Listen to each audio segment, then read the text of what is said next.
Hello friends, I'm back again with another video. Um, you know that the lockdown is still on because of the corona pandemic. So through my videos I'm trying to compensate for the classes that my students are missing, especially the 6th semester students. Today I plan to discuss an important play that we have in our 6th semester syllabus, A Doll's House by Henrik Ibsen. We perhaps know that Henrik Ibsen was a Norwegian playwright, and he was a pioneer in the field of, or in the domain of, the problem plays. A problem play is one in which a particular social problem is presented to the audience to speculate on, and especially different aspects of the problem are highlighted through the dialogues between characters, and sometimes a possible solution is also chalked out. Ibsen, in this regard, was a pioneer, and he cast a seminal influence on George Bernard Shaw, who was also very famous because of his problem plays. But Ibsen wrote many other plays which are not problem plays. Sometimes he wrote historical plays, mystical plays.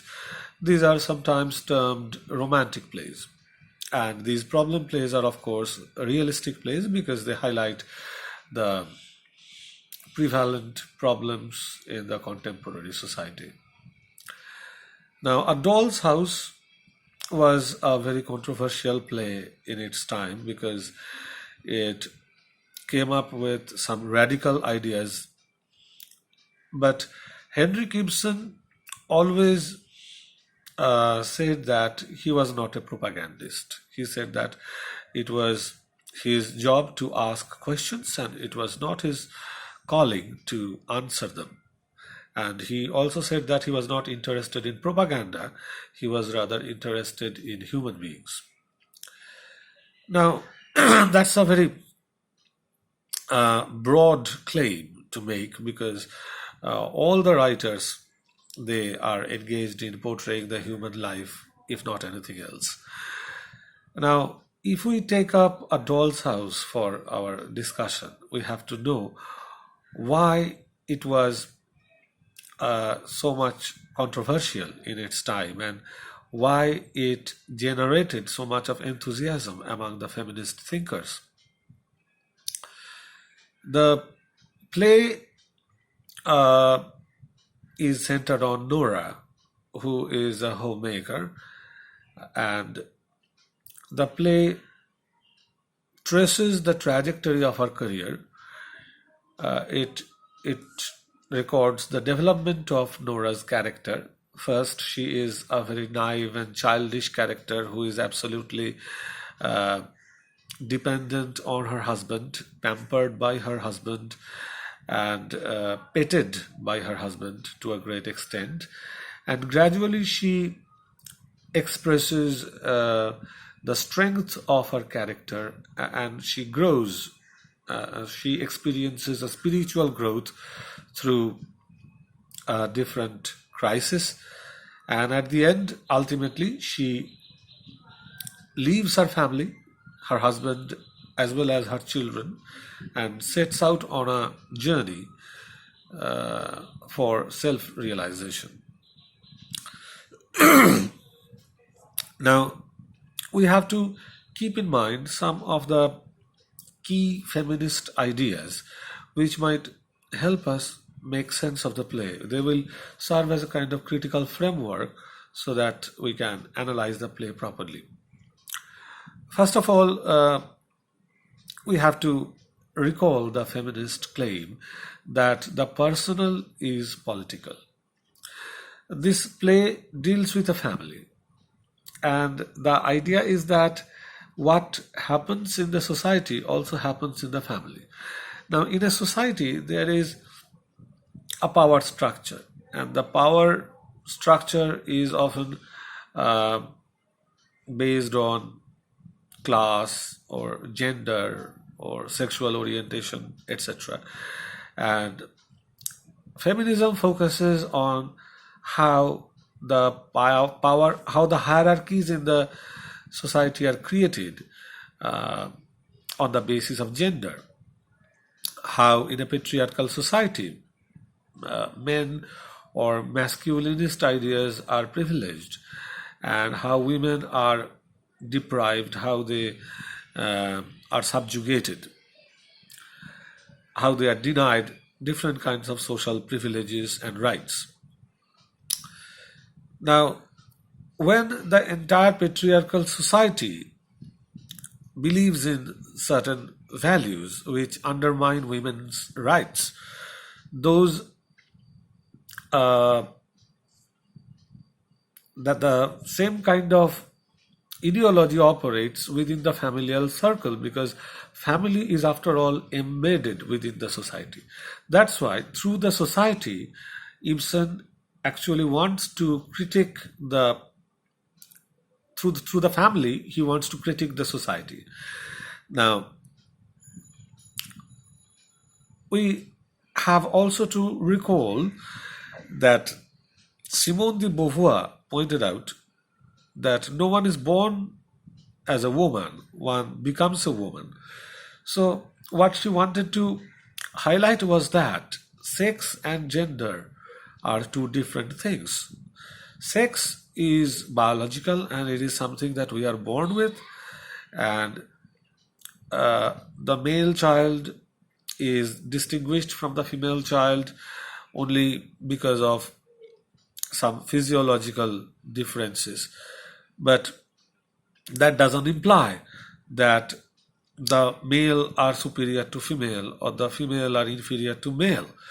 Those are those ideas are part of a discourse prevalent in a patriarchal society, and that's why there are stereotypes of masculinity and the stereotypes of femininity, and through those stereotypes, men and women, they are groomed by the patriarchal society to fulfill uh, typical gender roles.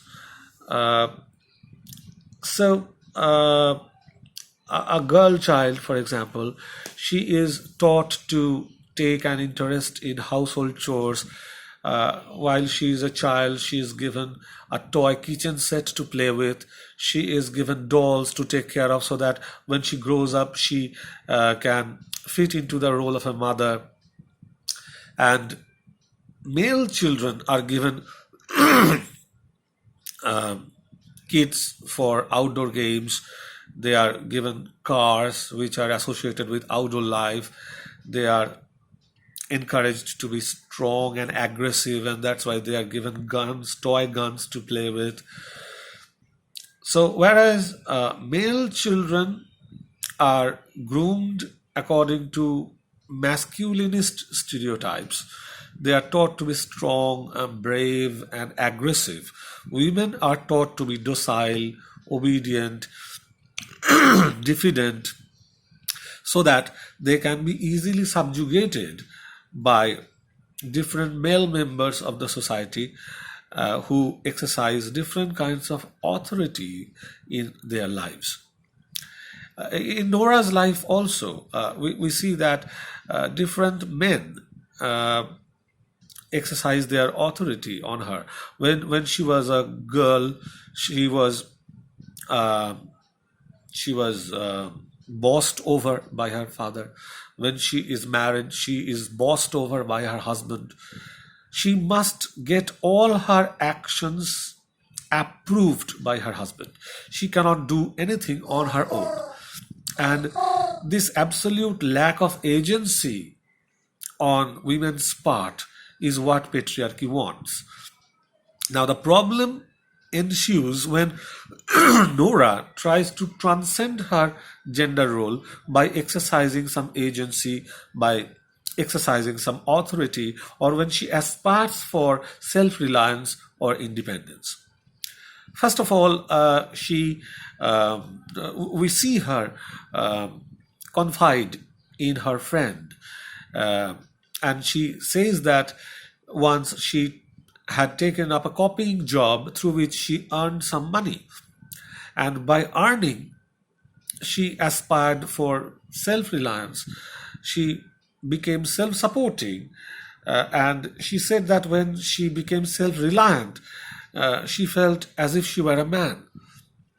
So the idea is that agency is a masculine prerogative, and women are not supposed to have any agency. They are just to devote their lives to uh,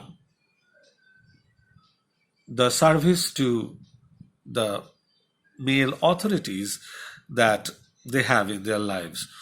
So, uh, in Torvald's life, Torvald is the husband of Nora, as you already know. In Torvald's life, the role of Nora is to play a second fiddle. She is supposed to run the family in such a way so that Torvald can be successful in his life. So she is to sacrifice her individuality for the growth and fulfillment of Torvald as a human individual. And as a human individual, Nora is not supposed to have any personal ambition or aspiration. Now, she also borrows some money from Krogstad, and this is what constitutes the central crisis of the play. And why does she borrow money? She borrows money because she wants to save her husband, and she wants to take him on a continental tour, which is a very expensive tour, and his failing health demanded that. But while borrowing money, she did not ask for permission from her husband, and she had to